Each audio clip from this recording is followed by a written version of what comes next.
So good afternoon. Thanks for coming. This panel is on cargo theft, which is a pretty urgent issue that I'm sure everyone's kind of heard about in the industry. My name is Jason Maslin, and I'll be hosting the session today. I work with Bradley and Parker, and I have over 15 years experience in the insurance industry.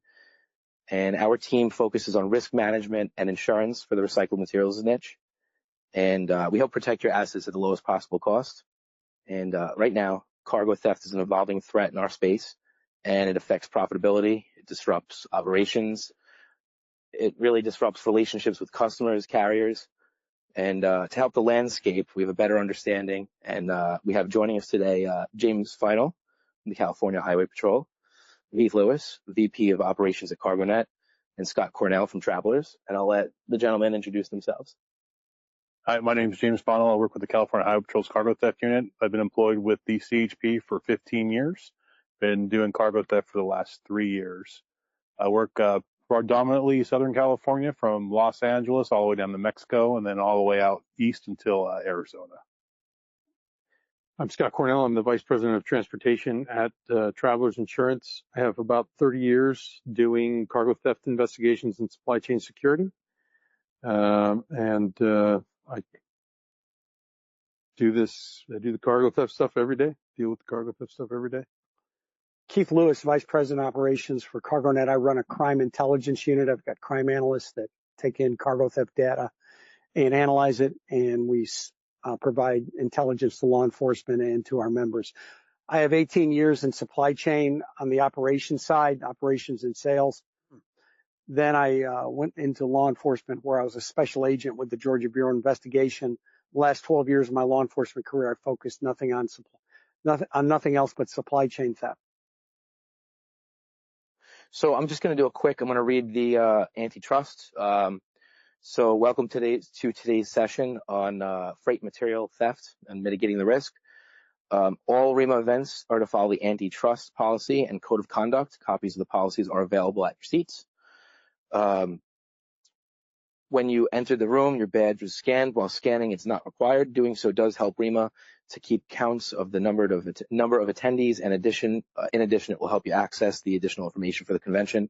Please make sure that your cell phones are turned off or set to vibrate. And please make note of the emergency exits at the back of the room. They're clearly marked with illuminated signs. Should there be an emergency, you will be directed to exit via the foyer areas and convention center parking lots. Recordings of the many convention sessions will be available within the next couple of weeks, and visit the ReMA website for more details. The mobile app and the ReMA Connect is the best way to receive updates regarding the convention and ReMA Connect with other attendees and access to the expo schedule. Do we have any members of the media joining us today? Hello. If so, please raise your hand. Thank you. You did already. Finally, I'd like to thank our sponsors for the guests and the generous support. Now I'd like to turn the program over to us to begin.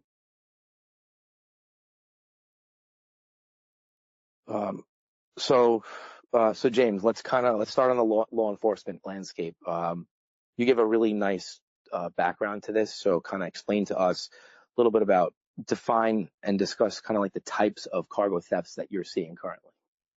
So the majority of the cargo thefts that I deal with, it's either going to be a fraudulent pickup, which is where someone poses as a broker, hires an innocent driver to pick up a load from a distribution center, at which time that driver is being redirected to a cross dock or a warehouse, unbeknownst to that driver that they're actually helping the crooks steal the cargo. Once it's offloaded, it's immediately picked back up by the crooks themselves and taken off to a warehouse to where it's sold off. The other type of thefts that we see is usually going to be someone that's going to show with a fraudulent ID and to another distribution center and try to get loaded up and then straight steal it from the distribution center. Gotcha. So to follow up with that, what's the most common mode of cargo theft right now? Like the most common that you're seeing on a day-to-day? For me, it's going to be strategic theft. It's going to be the ones via fraud. Okay. And in terms of the ones via fraud, like what's kind of like the background of what you're seeing on that right now? As far as the background, it's like a landscape a little bit. Well, What we're seeing mostly is like I was saying earlier is they're just going to be hired in by these innocent drivers. They're showing up continuously to these load boards where they're getting hired on to go to whatever warehouses, whatever shipper location it is, picking up that load and then taking it as a blind shipment to another facility. Gotcha. So how should we be reporting these thefts, to local law enforcement, other agencies, and, like, what's the best way to report them? A lot of the smaller agencies, they may not be as familiar with cargo theft. What I've been typically explaining it to these smaller agencies is to think of it much more like a fraudulent vehicle purchase. So a lot of the smaller PDs will be more familiar with that kind of scenario where someone would go in with a fake ID, buy a vehicle using fake credit or someone else's information, purchase that vehicle, and then basically steal it by means of fraud. And then usually that's how I can get the local PDs to understand how to file it as a means of a cargo theft. Gotcha. And should it be reported to local, federal, both? What's your take on? I always advise to have the theft report done at whatever city or local agency where the theft or the pickup actually occurred at. So wherever the shipper is, wherever that load was initially picked up, that's where we want the theft report to be actually generated at. So, I mean, this is an interesting question, but is there any industry that's actually immune from cargo theft? No, everyone's going to get hit at some point. It's just a matter of when. Gotcha. Is there anything else that you want to kind of add, or anything important, strategic, risk management? What are you, from your perspective? What can we do? Big proponent of that I would like to see is more GPS tracking. GPS tracking, if I can get real-time information, you're more likely for me to help me get your stuff back. Knowing where it's at, where it's traveling, and the sooner you know it's going off route or something seems suspicious and that information gets to me, the higher chance that I'm going to be able to find it and get it back to you or get it to where it needs to go. Good. So Keith, so aside from metal theft task forces, are there any other supply chain task forces? Well, sure. You've got a group. So I was talking about this earlier today. When I retired, there was about 120 people like me that just focused did nothing else like what James does, nothing else but supply chain theft in the United States. Now we're probably down to under 30. But those task forces, there's some of them that still remain. Florida has a couple folks working cargo theft. Tennessee has one or two people that work cargo theft, one in Memphis and one with Tennessee Highway Patrol. Where else, Scott, would you say there's some? Kentucky, but that's getting ready to shut down. New Jersey. That's an auto theft task force, but they do work some cargo. Right. They used to have about a dozen guys that just did nothing but cargo. But as we're seeing times change in the United States with law enforcement, shortage of officers, funding, and the like, since we've seen since the beginning of COVID or even before, that these specialized units, these task forces, because of funding and other priorities, are going by the wayside. So what states and, like, I want to reword that. What geographical regions are you seeing this the most in and happening right now? So I've got some slides I can show that show this. This is a heat map. We call this a heat map. It's shows the hot spots and obviously this is for metal theft. It doesn't have any other commodities in it but metal. And as you can see around the California area, years ago, I always tell the story, it used to look like a red basketball. And as industry has moved east into Fontana, Riverside, and I don't want to speak, for California, they're here, but as the theft problem has moved, the basketball has become more egg-shaped. But if you look at, say, the Panhandle of Florida, we have a lot of copper stolen down there. Obviously, Texas, other areas of Florida, mid-Florida. Arizona has become a hotbed for copper theft in some of the northeastern states as well. We talk about this map and we talk about this frequently, but with the big increases that we've seen in strategic theft in particular, you're seeing a spread on that map, right? So you and I have been doing this together for years, and for the longest time, those port states and the heavy rail states were pretty much the hotspots on there. Now we're seeing this spread into these, what we would consider non-traditional areas, because with the strategic theft, you can basically be anywhere and target freight anywhere. So, and any type of commodity. Right. And Texas, obviously, we can see as the number one state. Texas, I think, over just before from 2020 to 2024, I have a slide on it. They have about 120 thefts just in Texas, and we're about halfway there this year already. Just on metal. Just on metal. They're number 2 for overall cargo theft, but number 1 for metal. Yeah. California, obviously. If anybody needs these slides, I don't know if Todd's still here, but it's okay to share them. It's okay to share them to the group. That way you're not taking pictures of them. We can share them with you. It's okay. We always talk about a state, Arizona, has not been a hotbed for cargo theft up until a couple of years ago, but because of its proximity to California and the chances of getting caught in Arizona versus by James or his group is a lot easier to get away with it in Arizona. So instead of stealing the copper, say in Indiana, and bringing it to California and cross-docking it for the final bad guy destination, they're going to bring it to Arizona, cross-dock it there, and then bring it over to California and then export it out of the country. But, obviously the price of metal is going up. Anticipated tariffs, copper's up about 7-8% from what I know. I'm not an expert, and that's what's driving this number up. It's interesting as to show that Texas is the number one. Why do you think Texas is so high up there? Any specifics? It's probably because of its proximity to the border and the idea that you can steal it and get it across the border so quick, and the port cities. And if you look at the population, so if you look at industry, I always say it's a push-pull, right? The bad guys are stealing whatever we're buying, or the bad guys are stealing whatever we're using to manufacture. So it could be related to manufacturing facilities, shredding facilities, recyclers, and things like that. That's what drives that state up so high. In your opinion, do you think this is an international issue as well? It is. On the fraud side, it is. Scott will talk about that a little more, but these bad actors have been linked to a lot of different countries. And the one thing you have to remember is you steal goods in the United States, there's a chance of getting caught, and there's a chance of maybe going to jail overnight. But once you get these goods out of the United States on a ship, boat, plane, whatever, and get them across the salt, they're not stolen anymore. They've gone into a legitimate supply chain. So in terms of the figures, do they include rail theft? No, they don't. So the rail industry, I don't know if anybody here from the rail industry, but the rail industry really works well with us. They do a good job.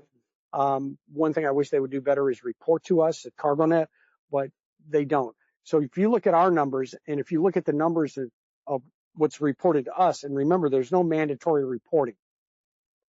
So that means if you're a victim of cargo theft, you don't even have to call 911 and report it to law enforcement. So our numbers look at more of the trends and what they're stealing and how they're stealing it versus the overall number. It's a small percentage of what's actually stolen. But the rail industry has said, and they've gone public with this, your 3 major rail providers in the United States and Canada said last year alone they had 65,000 thefts off containers. Wow. And I've got one customer, I think Scott and I were at a conference in late summer last year that had already had 8,000, just one customer, 8,000 thefts on the rail just last year alone.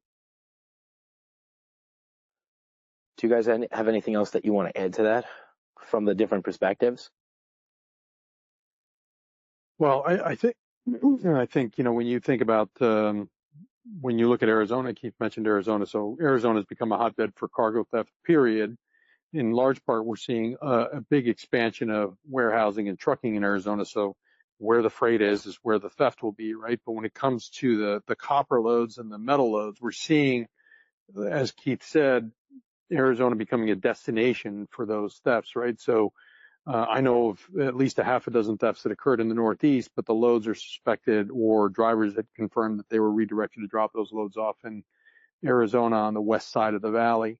To me, that reads that, hey, they're either going to stage them there until they can put them on an ocean container, and then they're going to go right to the port in California and move them out, or they're going to head south from there and take them south of the border.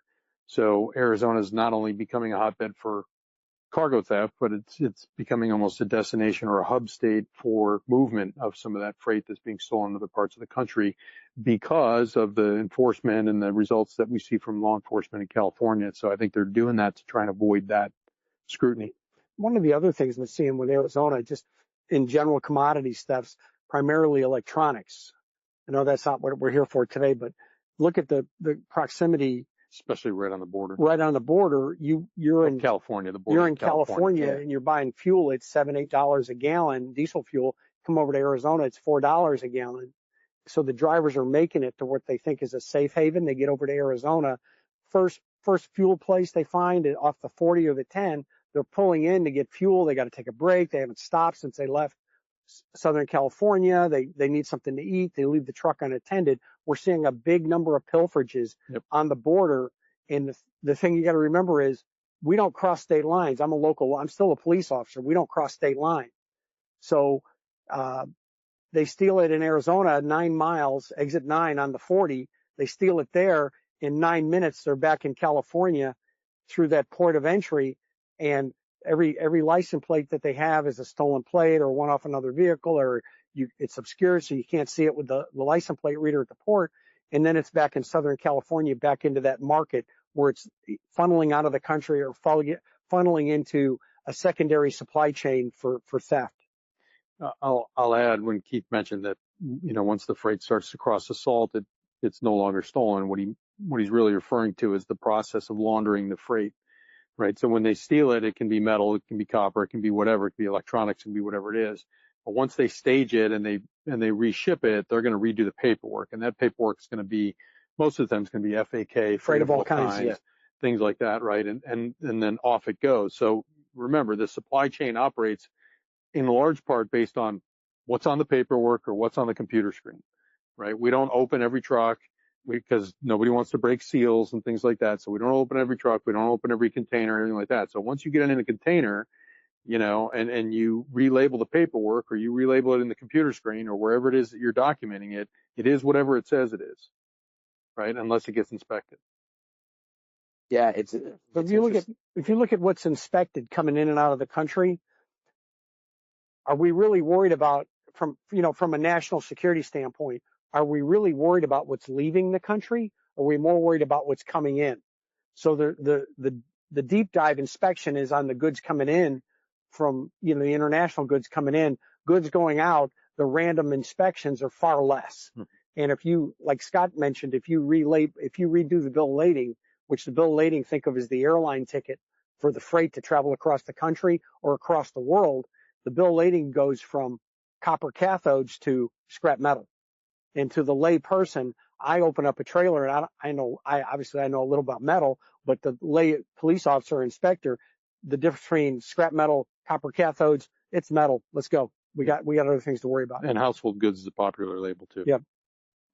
Yeah, I met someone earlier today, and it was interesting. He was explaining how his company actually in the past 7 months got hit 6 times, and they're doing everything they possibly can. So it's definitely, it's not good news. Yeah.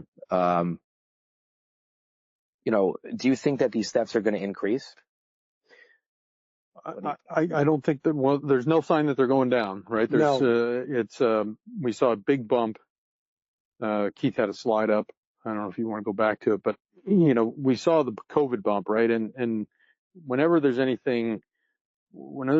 big event going on in the country, we will see cargo theft go up. So none of us that are experts or deal with it every day thought that was odd, right? Okay. We're going through COVID, natural disaster, hurricane, natural disasters, building materials, you name it, it'll go up, right?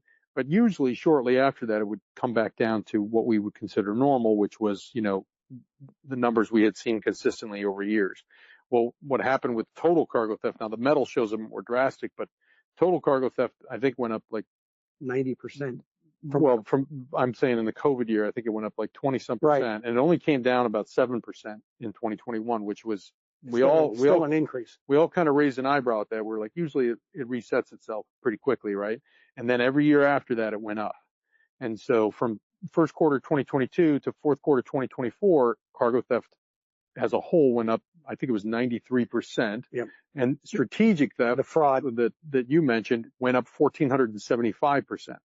So strategic theft went from 3% of total of about 3% of all cargo theft to roughly 32% of all cargo theft in a very short period of time. And that's taken the industry by storm. Now, one of the most common questions I get when I instruct, and I always use CargoNet numbers when I instruct, is, when will it come back to normal?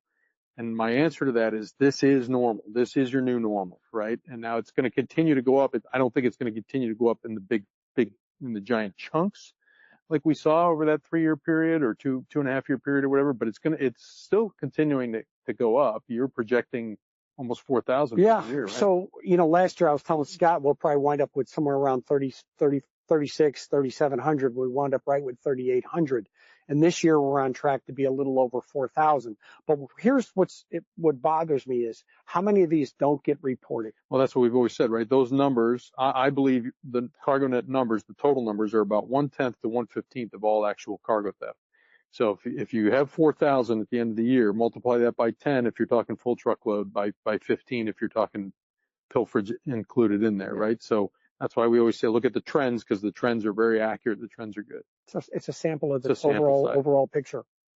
Yeah. So I don't think we're as bad as rail theft. The overall picture, we could be 40, 50,000 a year. Yeah, sure. But we're rails. And remember, rail doesn't, on the rail, God bless them. I mean, they got the trains out there in the middle of nowhere. They got no protection. It's just the way this has been going on since the stagecoach days.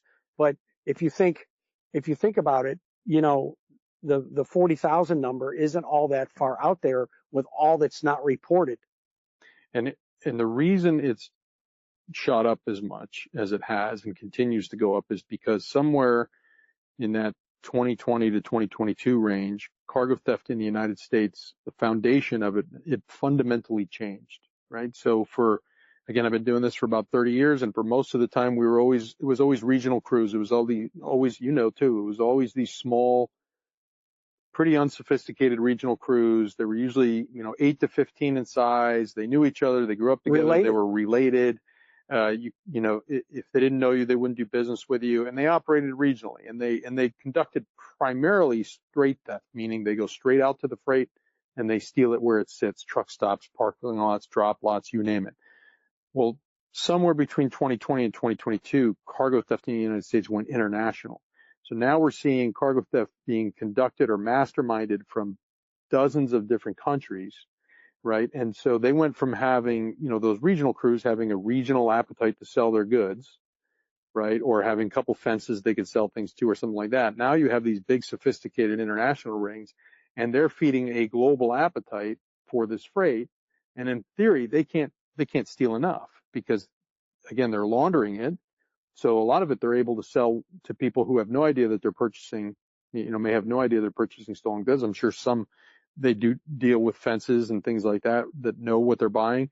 But when they launder the freight and they clean it up on paper and some of this materials they're moving, it can be sold. It can be sold in open markets. So well, the difference is when you're selling it on that international basis, like we have a term in law enforcement, it's called knew or should have known. If you got a brand new big screen TV and somebody's going to sell it to you, it's an $800 Walmart TV and they're going to sell it to you for $100, you knew or should have known it's stolen, right? But when these goods, say we're talking virtual reality headsets or copper or whatever, gets across the globe, right? You're paying a retail price for it. So I have no idea if it's stolen or not because the price is a little below market rate. So I'm getting a good deal, but there's no indication that it's stolen. Or sometimes above market rate, because if it has a higher value over there, because you can't get it, like right, with the energy drinks. So if copper is getting a higher price in another place, they can sell it for that going price over there, as opposed to what the price is here. Yeah. So 2 years ago we had a big surge in energy drinks, right? And everybody's trying to figure out why the energy drinks are so popular. Steal.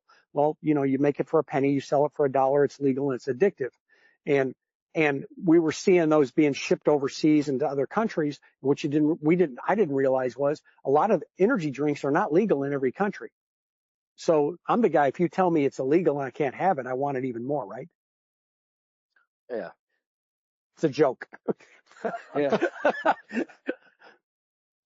So So how can vetting and high-end screening, really make an impact?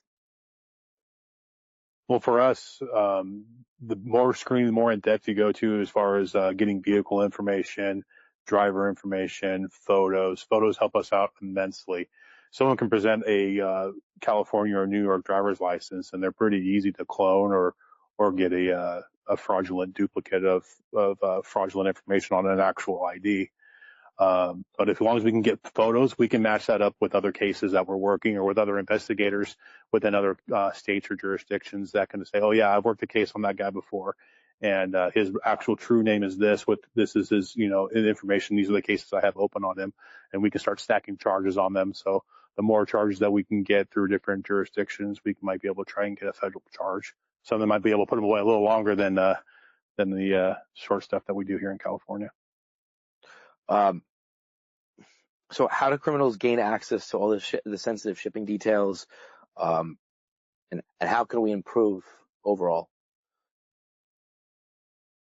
Well, I mean, so the shipping information and everything like that, what they'll do is, so if we use the example of the redirected shipments, right? So commonly we refer to that as a double brokering scam. Well, they pretend to be a legitimate trucking company, or they steal the identity of a legitimate trucking company. They go on a load board, they bid on the load. If they get through the vetting process, they now have all the information on the shipment, right? So now they turn around and they pretend to be the freight broker. And then they hire, as he pointed out, they hire a legitimate trucking company to go pick up the load. And those legitimate trucking companies, they have no idea that they're being involved in a theft. And I will tell you that in many cases, it's those drivers who get suspicious of something or feel like something's not right that call somebody. So a lot of the big recoveries or busts or something like that is a driver having just enough of a spider sense, so to speak, saying, hey, this ain't right. I'm being offloaded in a parking lot, or I'm being asked to go someplace that, I wasn't told it was going to go, things like that. And they'll send in a picture or something like that, right? So it's not that hard for them to get access to that paperwork because they'll just go bid on the load. And if they're given that load, if they get through that vetting process, they now have all the information they need to dupe a trucker into going and picking up that load for them. On that paperwork, in terms of the details, do those details include dates, times? Is that what the bid always includes? Think of internet dating. And this is very similar to internet dating, right? So Match.com. Match.com, okay. right? All right. For free. So, for free. So it's got the date, time of pickup. It's got the equipment type. It's got to, from, and how much it's going to weigh, the type of commodity, and what's even more important, the insurance requirement, as Scott always talks about.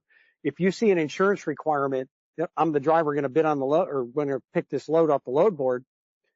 I want this load. It says, well, I need $500,000 in cargo liability. Well, what does that tell me? That load's worth $500,000 At least. Or one of the big things when I was working on the Cargo Theft Task Force in Georgia, anybody ever heard of Carrollton, Georgia? You know what comes out of Carrollton, Georgia? One commodity, copper, right? You see 200 loads posted on that load board a day coming out of Carrollton, Georgia. You know what you're going to get. And I think that's an important point. So, what Keith's referring to is I often talk about how they will kind of size up a load. They will almost profile a load on a load board, right? So, I use an example like, hey, it's a load, it's electronics, it's coming out of Grapevine, Texas. It's got $250,000 insurance limits, and they want tandem drivers, which means they either don't want it to stop or they don't want it to be left alone, right? And I'm not 100% sure what I'm getting, but I'm 90% sure what I'm getting. And if I don't get that, if I get something that falls into the 10% that I didn't know, I could probably still sell it. It's probably still going to be something that I can sell. So the same thing goes for the Carrollton example and other locations. They know where the copper is moving out of. They know the exact locations the copper and the other metals are moving out of. So they see loads posted for those areas, and it's not hard for them to put together what's coming out of there. Anything else you want to add? So, we're talking about prevention and vetting and all this. Take a play out of the Home Depot playbook of better security cameras at your facilities. I'm sure this group here, you're taking in metal, you're shipping it, you're recycling it. I spent 20 years working for Pull Apart part-time, so I'm very familiar with what you're doing. With that said, you go down the electronics aisle, the copper wire aisle in Home Depot, and you see yourself, if you live in a bad neighborhood like I do, there's a lot of crime there. You see yourself on the camera walking down that aisle. And what does that tell me? Somebody's watching me. So it's your shipping, receiving facility. You're the best. You're the last defense, right? You're at the last defense, and you've got the best control over this because you're dealing with the driver. Cameras. Take a photograph of the driver's license. Those type of things are great deterrents. And if all the other vetting fails, then that's the last resort of the driver's he's going to get the hair on the back of their neck, going to stand up and say, I'm going to pick this load up and deliver it because these people are watching me. They videoed my truck. They asked me for my VIN number, took a picture of the driver's or the license plate, et cetera, et cetera. So there's a lot of prevention, a lot of little things that you can do that don't cost a lot of money to help prevent cargo theft. Yeah, if you are the point of pickup, if they're coming to your facility to pick up the stuff, especially keeping in mind these redirected loads that we're talking about here, right? Make sure you get the driver's phone number. Because again, that driver could be being duped into something, right? So if you figure out it's being redirected or you feel it's not going where it's not going to go, you need to know how to get in touch with that driver, right? And a lot of times if you can get in contact with those drivers or you can get on the phone with them and convince them, hey, you're being pulled into something you don't want to be involved in, right? They will respond appropriately. Usually their first concern is, hey, how am I going to get paid, right? And I've never had a client or anybody say, yeah, we're not paying them. They're always like, hey, we get it. We'll pay them. We just need the load delivered where it's supposed to be delivered to, right? But if you're at the point of pickup, you need to get that driver's contact information. You should be taking pictures of the truck, any information you can gather, license plates, decals, dents, scratches, all that stuff matters if the load goes missing, right? So document everything. It's easy to do. Everybody's got cell phones now. People working on your docks have cell phones. They probably carry an iPad or some kind of a tablet at this point. All that stuff can be used to document exactly who's arriving at your facility and leaving with these expensive goods. I always say if there's ghost writing on the trailer or ghost writing on the truck, take pictures of that. I worked a case once where they had a Swift trailer that had been de-identified and they put their own decals on it, but I could still see the ghost writing of the Swift number. I can track that number down through Swift, get the VIN number, and start working my way to solving that crime. They'll tell you who they sold it to, where it went. Exactly. Multiple names on the door of the truck, magnetic signs. Make sure the driver's license, does anybody here check driver's licenses when they check in? Look on the driver's license. Make sure it says at the top, commercial driver's license. Scott and I did a training class last year where I did a case study on one where it said ID only.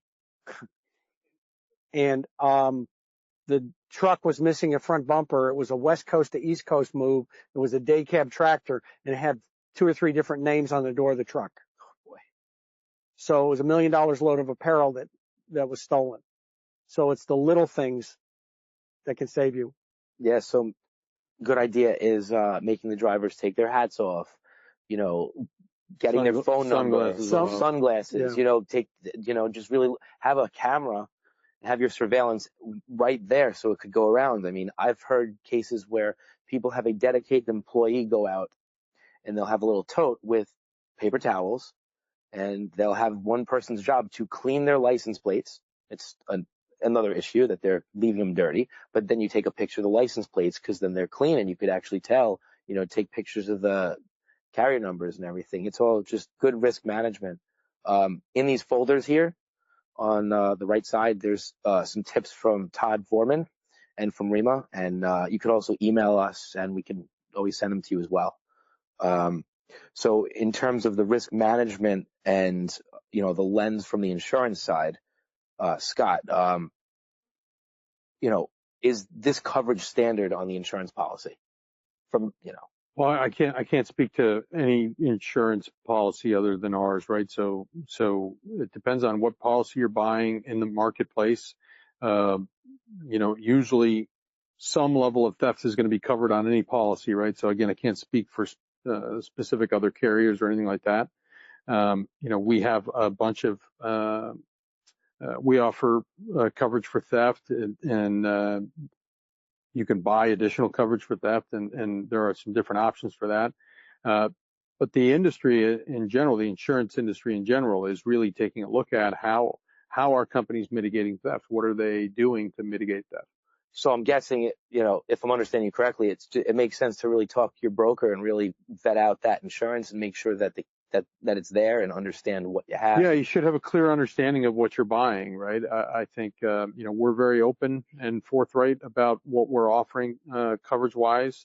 We have a lot of capabilities that allow us to mitigate the theft risk with our clients. Where we have a full cargo theft team, our special investigations group that investigates cargo theft on behalf of our clients 24/7, and that team and myself, we also work directly with our clients to teach them how not to have the thefts in the first place. So we have some capabilities around that specific risk that allow us to do more with our clients and be more or be closer with our clients on mitigating that risk and teaching them how to have good behaviors. So we take a very close look at, what is somebody doing to mitigate those types of risks? What are they doing to prevent theft? So, what's the exposure when a third party hauler is involved and under brokers? What changes? How does that? I'm not sure what you're asking. So when there's a third party hauler involved or a broker, how does that affect things in terms of freight the coverage? broker or well, freight brokers? So some freight brokers some freight brokers will only carry what's called contingent cargo coverage, right? And that is a type of insurance that a freight broker can go get, and it basically says, if the carrier's insurance doesn't cover the loss, then you have this contingent policy that can kick in for you as a freight broker. And usually there's a series of things that have to be met, like, the claim has to be submitted to the trucking company first, and then that company has to deny it or not have coverage for it or something like that. So a lot of freight brokers will rely on what's called contingent coverage that's available out there in the industry. And then there's, what's commonly referred to as $1, meaning, hey, I'm a freight broker and I'm buying cargo coverage for cargo of others that I have arranged for transportation of, right? And so that's available out there. And I would say more commonly so over the last probably 5 or 6 years, freight brokers are purchasing that type of insurance, so they have that $1 coverage in case they need it. But the liability, so when you ask about the liability third party, right? So when you talk about the carrier, everything's going to come down to either CARMAC is, if they're not operating under a contract, then it's going to go under CARMAC. If you're a carrier, CARMAC is a strict liability, meaning the cargo was tendered to you in good condition and in whole, and it needs to arrive in good condition and in whole, right? So if you don't have a contract in place between a broker and a carrier, it's going to be regulated by CARMAC, which is a federal regulation that determines liability. But quite often, a freight broker has a contract with a carrier, and that contract will quite often, both parties will agree to waive CARMAC liability, and then the liability is established throughout the wording of that contract. So do you recommend when folks deal with different companies of sorts to review those agreements and talk to your attorney and make sure that you're comfortable, at least going in what you're getting into if something were to happen? Well, what perspective are you asking me that from? The carrier, the freight broker, the shipper, From the shipper. From the shipper. So the shippers are going to have the operator. So the shippers are going to have a shipper broker contract, right? So they're going to have their own contract. The shipper's going to get the broker to agree to certain contractual liabilities around that cargo, and the freight brokers can agree or not agree to that. And then the broker will in turn then create their own contract that goes to the carrier, and then they have an agreement between the broker and the carrier. And kind of like leading in, what are the most common denial reasons you're seeing for denying of claims? I can't speak to that because I don't know what other insurance companies are doing. One thing that's important is with contingent. It's contingent on them having insurance. So if you're dealing with the fraud, the identity theft or employee theft or something like that, those are the things that would probably be excluded. Well, some policies certainly have exclusions for things like that, but I can't speak to what other insurance carriers are commonly I'm just denying all or the not covering. folks that are victims are telling me, Right. my insurance didn't cover this because of this, that, and the other. And, obviously they're in panic mode because I'm their last hope. This is with my law enforcement hat on. Yeah. I was their last hope to get their product back because the insurance company, whatever mistakes were made with policies and those type of things, they're not there for them. Yeah. So can this historical data help businesses get better rates and terms for their insurance? What historical data? From everything we've been talking about, yeah. Well, I think, again, I can only speak for us, right? So we definitely take into consideration what an account is doing. If we look at an account and, they're members of regional security councils, they're members of TAPA, or they're using covert tracking, they have good process and procedures in place. They have really good carrier vetting process of their freight broker.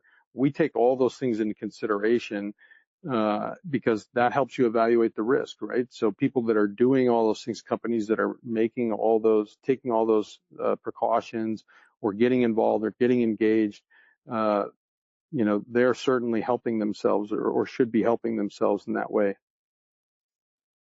And where do you see the threat headed, from the insurance viewpoint over the next several years? I mean, well, I think it's just going to, you're going to see theft continue.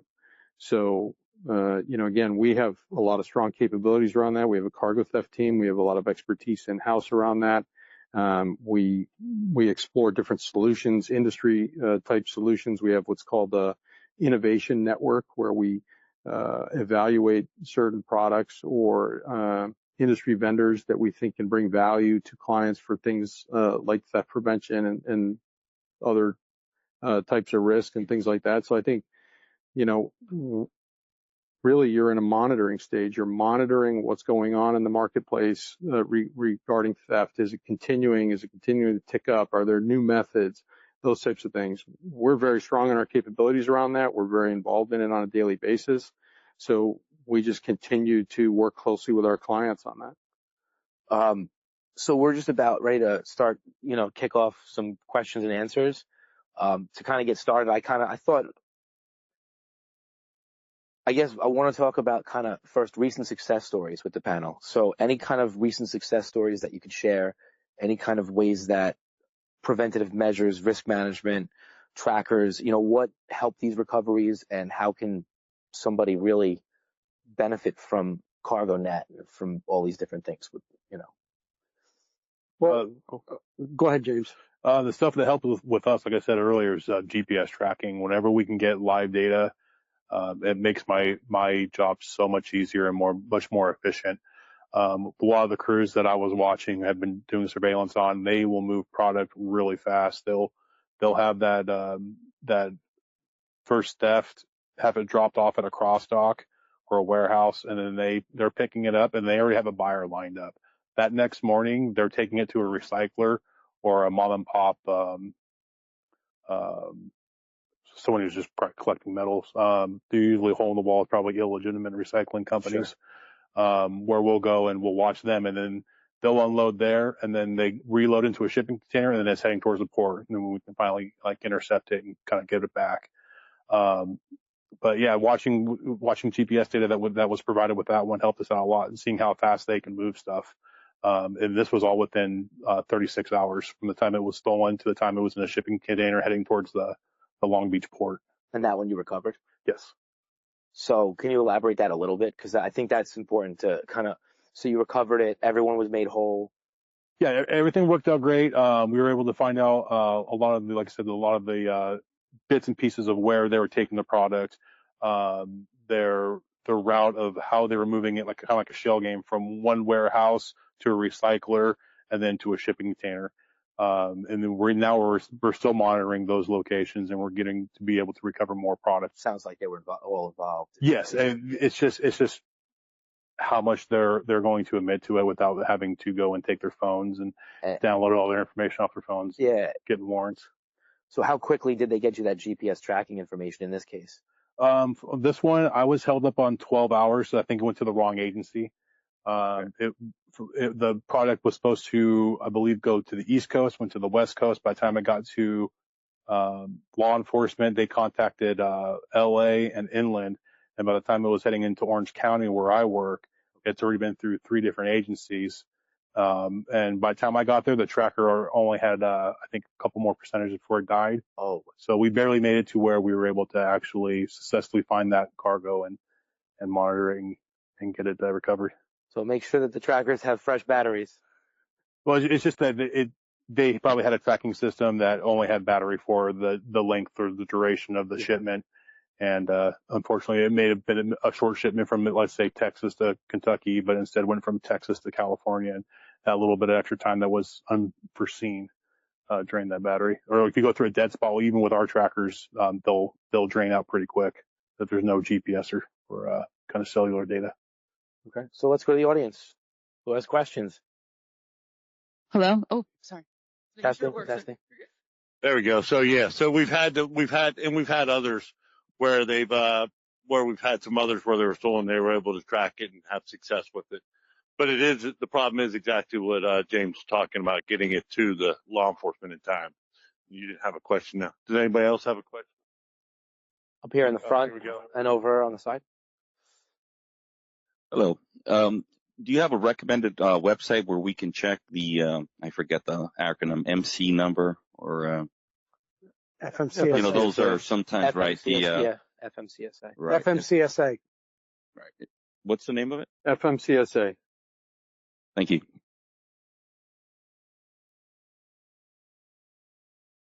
Hey, you guys haven't talked about cybercrime.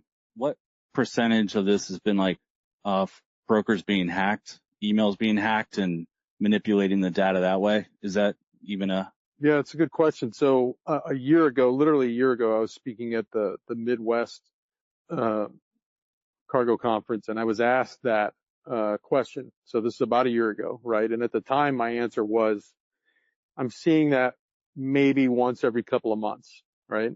As we sit here today, we're seeing that weekly, right? When I say we, I mean the industry. The industry is seeing this on a weekly basis. It's not hacking. It's not, like what you see on TV where they're going in and they're hacking through your system to get in there. They're just sending phishing emails. They're sending, social engineering emails out, and people are clicking on them, right? And so they'll take you to, they'll clone load boards, right? So you click on this link thinking that you have to reset your password for a load board that you use every day. And it takes you to a clone of that load board. It looks like the legitimate load board. And so you enter your information in, and now you've given them access to your system, and they can create an email that is from your company, and they can go out and solicit freight on behalf of your company. So we're seeing that constantly now. Now here's a trick that cargo thieves will use quite often is because they know that's common now, right? Sometimes they'll just pose as a legitimate trucking company, and then they steal your load. And then when you call them, they say, oh, our email was hacked.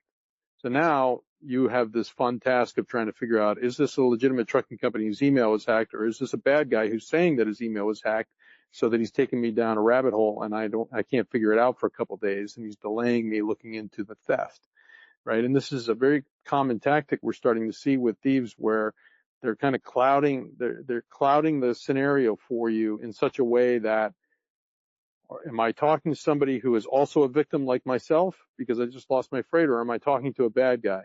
And really their only goal in that process is to delay you reporting or delay you looking into the theft, right? So when you talk about tracking as an example, I think I'm 100% in agreement with James. Tracking is a great part of a layered process. So when we work with our clients, we teach them prevention. We talk about a 3-layered process that always starts with good process and procedures first, then maybe hard locking or the carrier vetting, depending on what your role is in the supply chain, and then technology, which will often involve tracking, right? But the bad guys, they know the tracking's there. So it's not uncommon for us to see them pull the tracking, right? They'll put it in a paint can. They're in a very dark spot. They put it in a paint can so that it doesn't it doesn't alert the light sensor. They leave the paint can at the truck stop. They go offload the truck. You think the truck's parked at the truck stop. What we've seen recently is they throw that paint can in the trunk of a car. They'll have the car drive the entire route. They'll have that car pull into the consignee's parking lot, sit in the parking lot for a while, and then pull out. Times 7. Times 7, right? Times 7. They stole 7 loads like that. And all so, electronic. and so now what they create with that is the argument. One event. That argument creates a delay, right? The argument is, and no, I'm a freight broker, right? And I'm looking at my tracking, and my argument is, no, I show that it was delivered. I have tracking on the freight, and I show that it was taken to the delivery address on such and such a date at such and such a time. They were there for 30 minutes. They were obviously offloaded, and they left. And you have the consignee saying, it never got here. It never came, right? We found them in the garbage can. The purpose isn't to make you believe that it was delivered. The purpose is to delay you from investigating the theft or calling the police. And after a couple of days, sometimes we've even seen or heard recordings of them just saying, yeah, I stole your freight. Too bad. So maybe have a couple of trackers. Yeah, redundancy is key. Yeah, redundancy. Right? But you also have to have good processes around it. Yeah. Yeah. What efforts are being done within the insurance and trucking industries? Because in our industry, I think a majority of these loads that we're all loading out, in many cases, are with third-party operators and brokers and the such. And, so it's going through, different levels until eventually the information comes to us. And is there a lot of work being done within the, the insurance and trucking industries to sort of, eliminate those, to be able to hack into, information and getting trucks to our places that shouldn't be there? So I'm, and I beg your pardon, I'm a little confused with what you're asking me. You're asking me about hacking or insurance companies protecting from? Well, I think the hacking, it's mostly what's being done on the other side. We're just here loading our trucks, doing our best to get the information. Are any of you aware what is being done on the other side to, eliminate the problem that the insurance and trucking companies are having to deal with? Yeah, I think he's talking about transportation. What's being done on the transportation side? So, well, we talked earlier. There's a Corca bill. There's what's called the Corca bill. That's that will establish a. So in Washington, there's a bill on the floor, I believe, that will establish a federal task force and establish some funding and a bunch of other stuff around cargo theft. So there's some of that going on. From an insurance perspective, again, I can only speak for us, but we have a lot of dedication around this. We have a cargo theft investigation team that works for our cargo theft investigation team has recovered over $130 million of stolen goods for our clients, right? And that's something we do for free for our clients because we understand that this is a big part of the risk that they deal with. We have a Sting trailer that we built for law enforcement, and it's, equipped with hidden cameras and microphones and tracking devices. And we built that for law enforcement as a tool for law enforcement. So we lend that out to law enforcement so that they can target organized rings and let the bad guys steal that trailer or steal freight out of that trailer, right? And that's had a lot of success. We work very closely with our clients to teach them how to prevent theft. We teach them about cargo theft. We do it. We host, along with CargoNet, one of the largest cargo theft summits in the country here in California, Monrovia. CTIPS comes and participates in that and gives an update. But every October, we host one of the largest cargo theft summits in the country for free. There's no charge for anybody to come. Anybody can come and learn about cargo theft, learn about the latest techniques and prevention and see presentations on new technology and prevention methods and resources that are out there. So again, only speaking for us, I believe we're very proactive on this. We work very closely with our clients, and we're doing everything we can to help our clients protect themselves from this and be able to respond to it. I can't speak for anybody other than our company. Abbas Rizvi from CMI. Thanks for educating us this evening. My question has two parts. The first part is, looks like one of the basic things that we can do is, I call it know the driver, right? So identifying the driver, or as you recommended, looking at the driver license if it's commercial or not. But that's maybe the bare minimum. Are you also recommending storing the data, maybe scanning the information and storing it so we know who actually drove the load, or just, so that's the first part of the question. Just looking at the ID or trying to store the information. And then if you're storing the information, do you have any recommendations around any software? Because now we open doors to storing that sensitive piece of information, ID of people, and then you could have a cybersecurity incident, and now you're like on the hook for other people's ID. So if you could just advise on that, please. Thank you. So I'll talk about my experience in third party, and this technology is going back probably to the 80s, early 90s. There's a company called, and I don't sell anything, and I'm pretty sure this company's still in business, but for example, Regiscope. I ran a tobacco warehouse, cigarettes. I shipped out cigarettes, which is far more expensive than anything we're talking about here today. And the drivers back then would have to come, show a driver's license, and we'd lay it down on this little pad, and it would take a photo of the driver's license and the driver. And that would be stored electronically with the bill of lading. Now it's even gone so far, the technology is for facial recognition. It can match the face from the camera to the driver's license and tell you if that's the same person, and it can tell you if it's a real driver's license. I mean, when I go to Walgreens to buy a bottle of wine, the store clerk I hand her my license, she scans it, and she can tell if Walgreens can do it, we can do it, right? So the technology's there, and I would even go so far, and I don't know if you can do it legally. I'm not an attorney, but I'd say put your finger here and take that thumbprint, because if you're taking my photo and you're taking my thumbprint, I'm less likely to steal from you. And I know you're out there taking pictures of my truck. So again, these are very low cost solutions for an industry that's bleeding stolen freight. And to answer your cyber question, if you will, you guys probably agree with me. I would strongly recommend, to anyone having a cyber policy, and that's regardless of this or not, but cyber right now is a big thing, and you should speak with your insurance broker about having a dedicated cyber policy. The fraud, the strategic theft that we talk about, basically identity theft, diversion, deception, has become 40% of the overall problem right now. And every year it's inching up, and we're at 40%. And I told Scott a few years ago that we're going to probably see it 50-50, because it's far more easier to do. Though, steal one of Scott's quotes here, is the bad guys, they're good at a few things. They know our business better than we do, and they're very good at return on investment.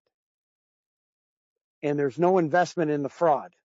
They're doing it off the internet, and they're controlling everything with keystrokes.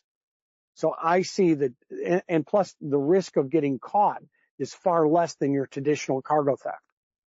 Yeah, especially if you're overseas, if you're conducting it from overseas, you're not getting caught. Is very, very low. To your cyber question, I would just tell you that anytime you're going to store any kind of data, you should talk to an attorney. You should talk to your attorney, or, get an attorney that you talk to on that, because it can be different from state to state, right? So you need to know that. When it comes to, when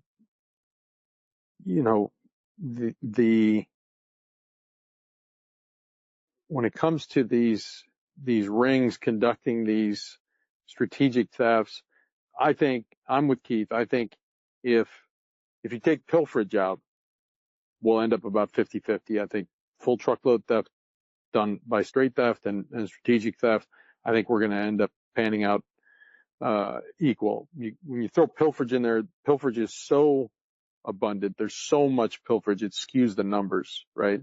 So it depends on how you're looking at those numbers. But I think strategic theft is going to continue to increase. And one of the things that again, TAPA held the National Cargo Theft Summit last week in Louisville.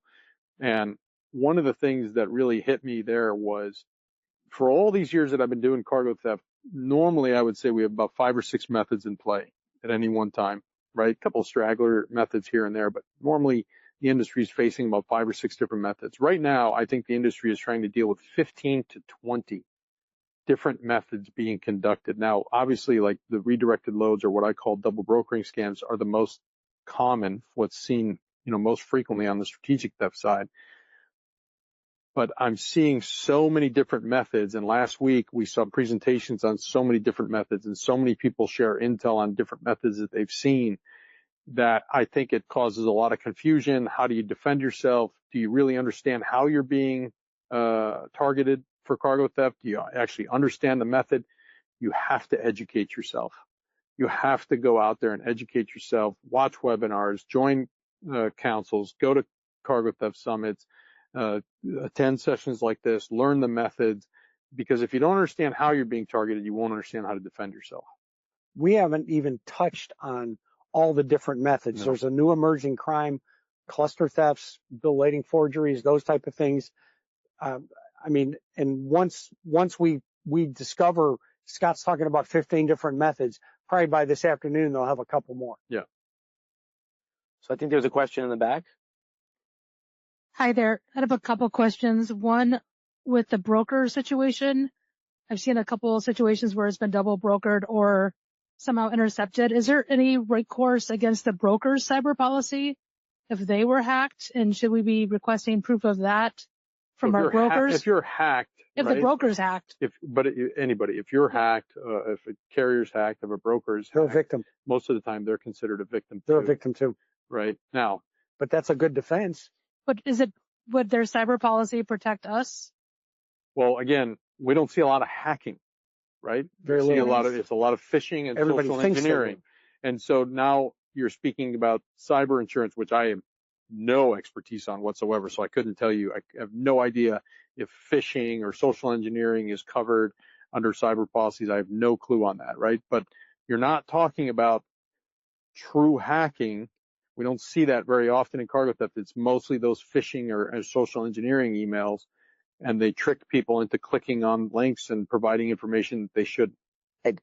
It could be, right? You may have coverage, you may not have coverage, depending on the policy carrier, the form.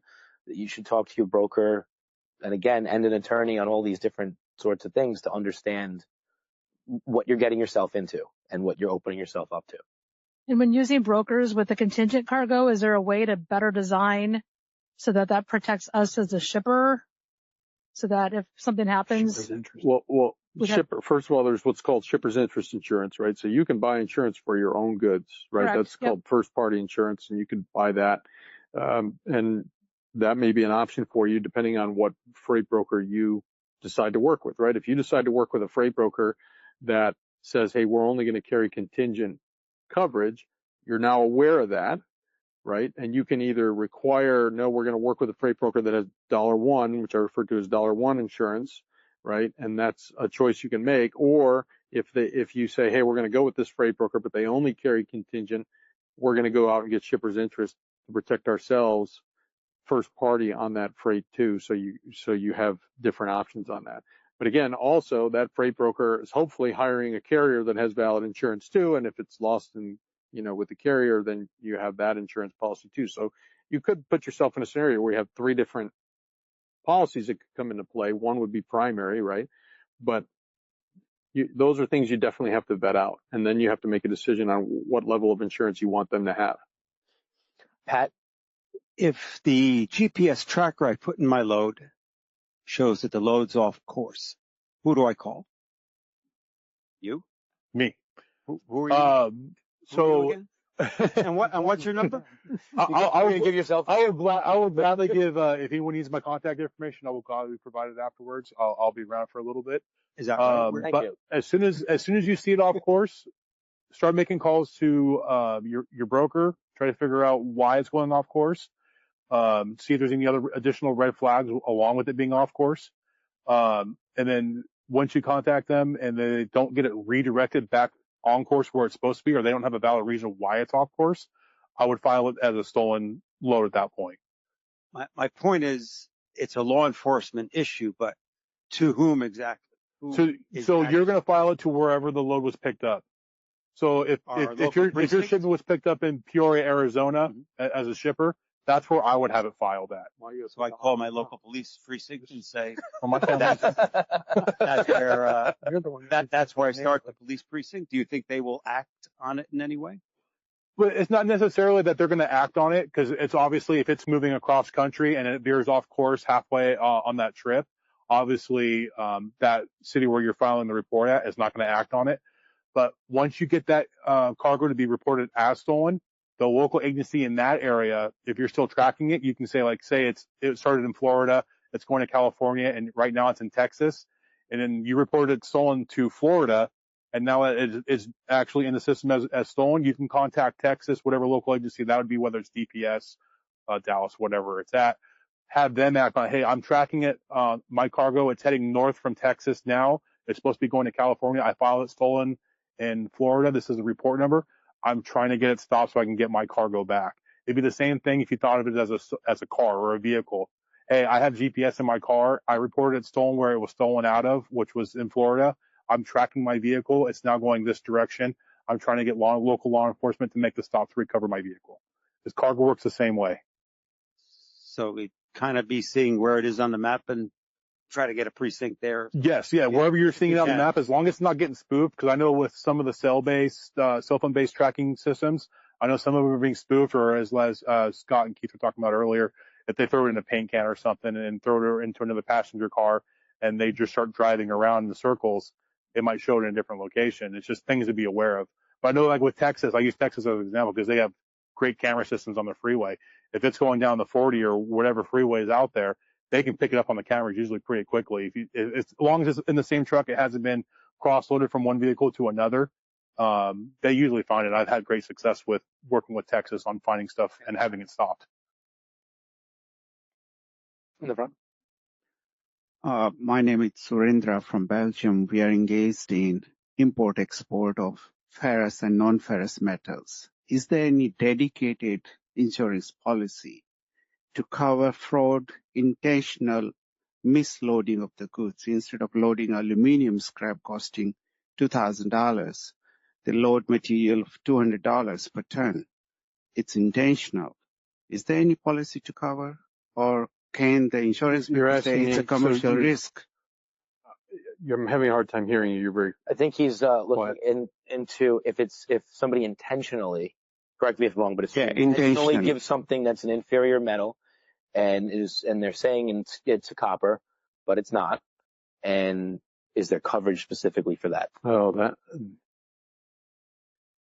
I am not aware of anything specifically for that type of a risk, but that would be probably more on an ocean type side or on a product liability type side or something like that. I would lean towards the transportation or ocean. But I think the best way to say this is intentional acts are typically not covered. Yeah. Policies could respond different ways. So I'm not saying don't report the claim, but typically that's probably how it would flow.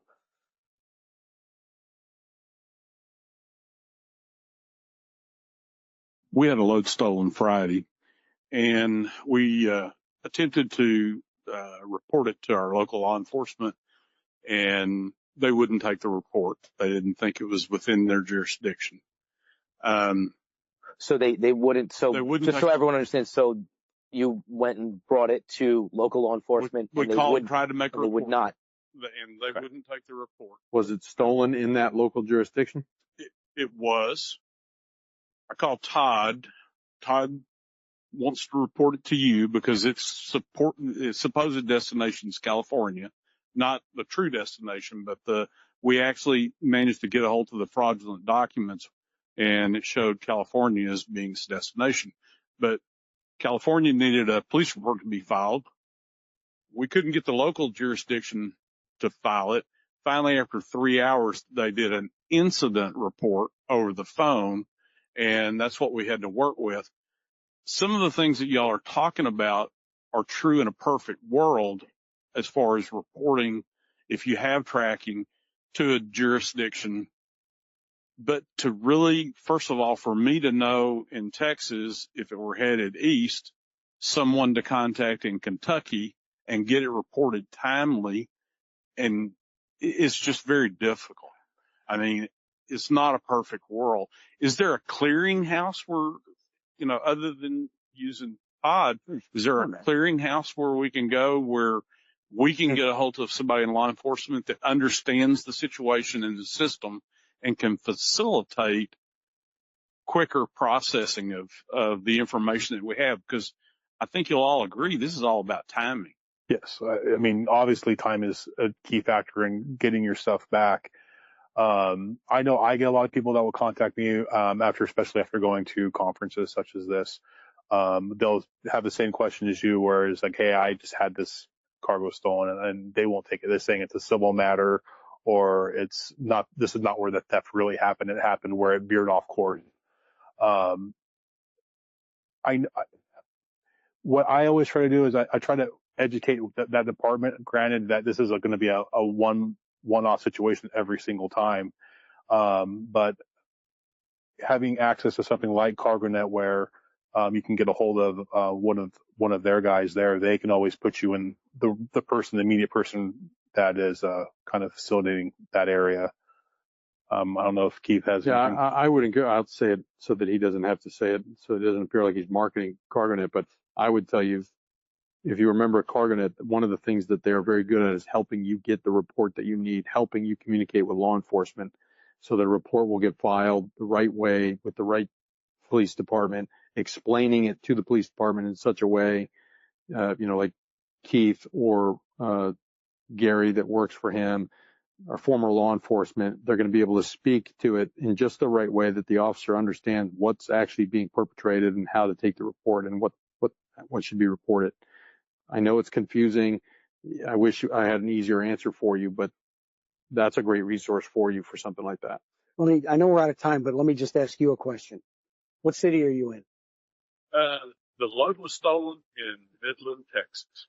I am in Waco, Texas. Okay. That also exacerbates. I understand. These are rhetorical. These are just questions, right? So you're in Waco. Yes. Have you ever had the police department, any of the officers, or gone down and talked to Chief? Why don't you come on by? We're having open house on Friday, like you guys did.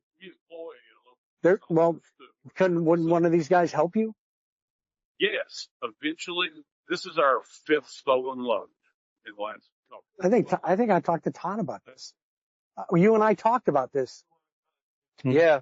I'm a case study.